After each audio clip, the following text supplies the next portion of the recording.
இந்த வீட்டு பையன் பூவிராச என் பெண்ணையை சாமர்த்தியமா களவாடிட்டு என்னை இப்ப ஏமாத்த பாக்குறாரு.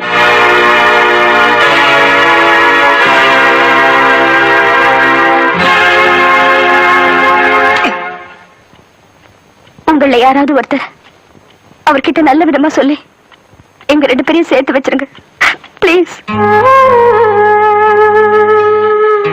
உங்க தங்கச்சி கைய கால பிடிச்சாவது நம்ம பொண்ண அவ மூத்த பையன் சாரங்கபாணிக்கு பேசி முடிச்சாலும் சரி, இல்ல 2வது பையன் பூவிராஜனுக்கு பேசி முடிச்சாலும் சரி.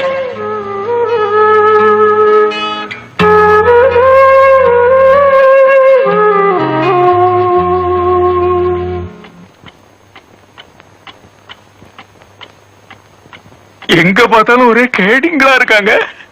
இந்த கேடிங்க கூட்டத்துல எனக்கு சம்பந்தமே வேண்டாம். என்ன விட்டுடுங்க. அவன் சொல்லிட்டானா எனக்கு தடை வருது, என்ன விட்டுடுங்க.